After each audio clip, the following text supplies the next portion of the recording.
In this 9 Kings decree tier list, I'm ranking all 50 neutral decrees so that you know what's great and what's dog shit. First of all guys, I want to give you some context of this tier list. It is made for king difficulty runs but also works for lower difficulties as well. Neutral decrees means simply these decrees are available in all of your runs and it doesn't matter which king you start with. I will shortly explain for the beginners also which decree does which effect, why it is good or bad, and in which builds you can play them the best. The first decree is overwork. This one is considered definitely broken. Why? Because the effect is that you get +1 time all building effects on the field. That means it is really good with all building scaling builds. It is really also nice to pick this up very early, so get this as soon as possible. You can get this in every run up to 2 times. The second decree is Feast. This is definitely very good.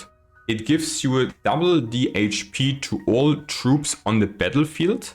So this is really good with all tanky units. So especially boars, defenders are really good together with this. Nature pairs with this really well because of the forest scaling for HP. And I can recommend to pick this up after you got your 2 overworks. And then you can also pair this together with Carnage to also turn your HP into AoE damage. You can get this up to 20 times.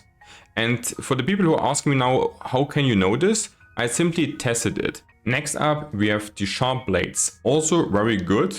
This is kinda as the Feast, but for attack damage, because it gives you a +30% attack damage to all troops on the battlefield. It is definitely less efficient as the Feast, because you get only 30% and not doubling it, but it's still really good if you play an heavy attack damage build. And you can also get this up to 20 times. The Warhorns is something I would consider decent. This one gives all your summons additional stats. So I think the effect is pretty good, but it's really needs a specific build. That's why I'm only rating this decent. You can get this also up to 20 times. And you also want to pick this up after you got 2 times overwork basically. If you play the demon or also converter build, I think this is a really good scaling tool. But I think for endless mode runs, this is definitely weaker than Feast or Sharp Blades. That's why we're only rating this on decent. Next up, the Bunker. Bunker I think is also only decent. It gives you 50% more attack speed to all towers. And I think it is definitely like a solid decree to get here. The downside kind of is though that you don't want to get too much attack speed, because attack speed is like the #1 like lag generator in the game. So if you go for a high attack speed build, your game will get like most likely insanely laggy at the moment. You can get this Bunker also up to 20 times. Yeah, it's good with all builds with attack speed, especially with Dispenser. This is scaling like really hardcore. Gunpowder is something which I would consider really high, very good tier. Why? Because if you are pairing this effect, which gives you 30% more AoE to all like AoE effects, it can simply like 1 or 2 shot the opponent's army at some point. So if you pair this together with Combustion, with Carnage, then this will really be very devastating if you pick this up. You can get this up to 5 times. And it is more of a mid to late game decree, which you should only pick up like in endless mode. In the normal mode, I think this is rather a weak one. Same is actually also for Eyeglass, which is also very, very good, but only in endless mode. I think in the normal ones till year 33, the Eyeglass is not so great.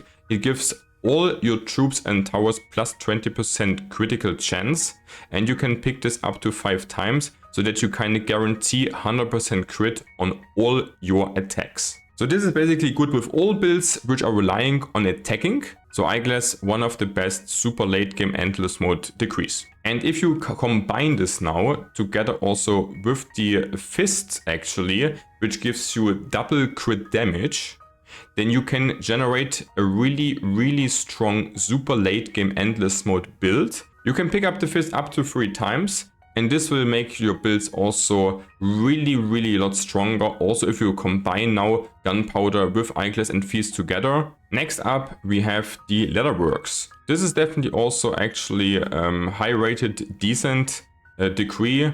Leatherworks gives all your troops plus 50% movement speed, and you can pick this up also up to 20 times. This means that you can scale your troops which are melee a lot, like thieves for example, just to make them run faster so that they can also attack the opponents faster.